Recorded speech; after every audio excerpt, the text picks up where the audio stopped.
Okay, Kenjji, this is always the most scary part for me because I'm going to try to do a little bit of what you do. Okay. So we're going to do a caricature, We're going to do a caricature. So where do I start? You're going to start with this. You're going to draw me. Okay. You're going to do a caricature of me. I apologize before It's we okay. start. It's okay.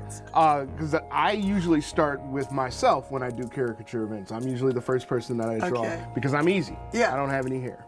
So what you're going to need to do is just look at my face and just get the shape of my head. Okay. Just start there. Okay, so, Okay. and ears too? Sure. Oh, My ears are pretty small, but okay. you I think go I'll for start with, it. You do it. You do what you feel. okay.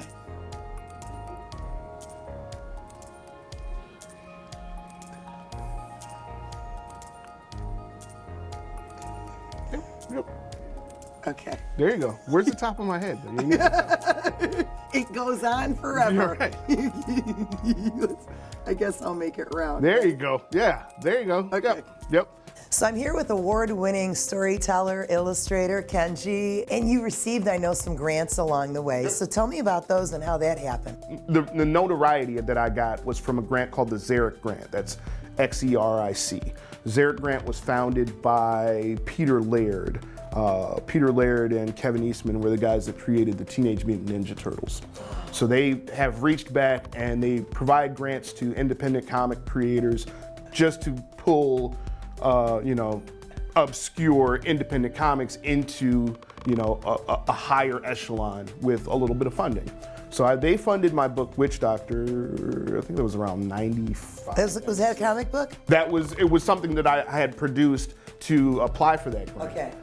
And then I got that grant. I forget how much money they gave me, but they actually paid for the entire printing of that, which was good for me because it made it so that I was able to give, large stacks of books to schools and just kids that I knew wanted to draw and that sort of thing. Did you write it as well? Which is this, Witch Doctor? Yes. Definitely. Okay. Definitely wrote that. How did that come about? And just tell me about the whole series. So Witch Doctor is what we call a black comic. Black comics are independent comics that cater to the black audience and black storytelling specifically. So when I started Witch Doctor, there was an earlier book that I had been inspired by called Brother Man.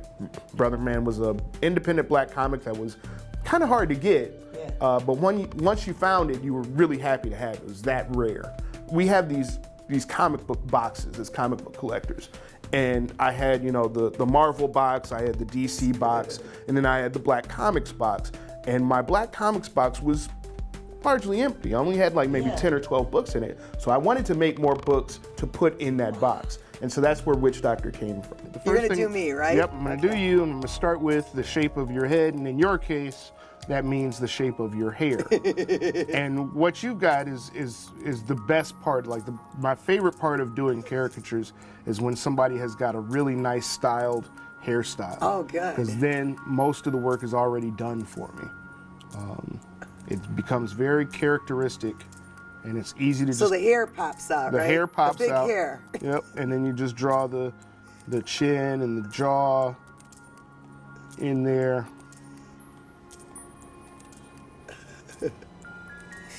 I remember as a kid, one of my favorite things was getting a new album, bringing it home, taking the cellophane off. It's a whole thing? Yeah, and just studying the art, like opening it up and seeing the illustrations. Did you do album covers as well? I did quite a few album covers. Yeah, actually, now that you mention it, that was probably where I got the first paid assignments, was when I was doing album covers.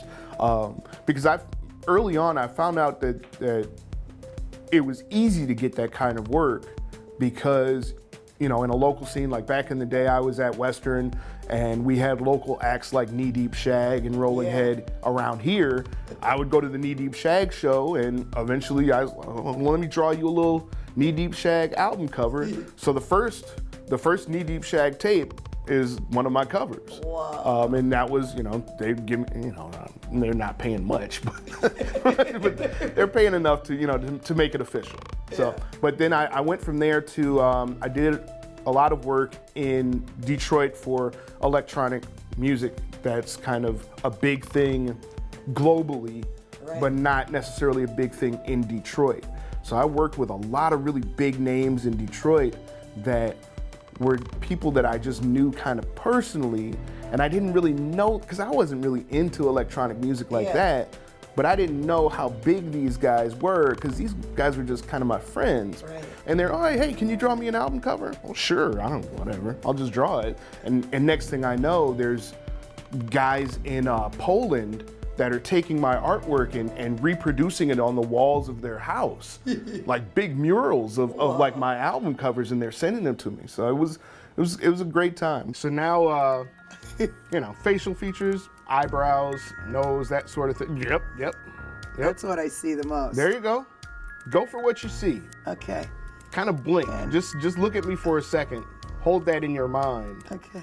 And then yeah. And then kind of a little Fumi and Shu going on a little bit. There you go. Right? Yep. It's all about confidence. It's all about just knowing that you're going to do it, and whatever you do is going to be right. Give me a little soul patch. You gotta get it. Yeah, I got to do the soul patch. Right. Okay. You do need a nose, Then right? one more thing. Yep.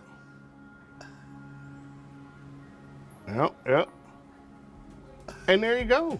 Is there like a passion project that you have that's kind of bubbling inside that you still have to do? Sure, because a lot of the work that I've done has been me as an adult doing the things that inspired me as a kid. So I was inspired by album covers as a kid. I drew album covers. I was inspired by comic books as a kid. I drew comic books. I was inspired by animation, and I've done some animation, but I've yet to do it to the extent of what inspired me. I was inspired by Ralph Bakshi, project that I worked with, that I've been producing here at the network for about 4 years, called Frankie. And that's something that I've been building towards animating. Little leather jacket there. This is really good. And it's in what? Under 3 minutes, And that's maybe? that's under 3 minutes. Normally I would take that Unbelievable. and dance it up a little bit, throw some color in there. That's and then you're good. beautiful. I'm honored. Support for Kalamazoo Lively Arts is provided by the Irving S. Gilmore Foundation, helping to build and enrich the cultural life of Greater Kalamazoo.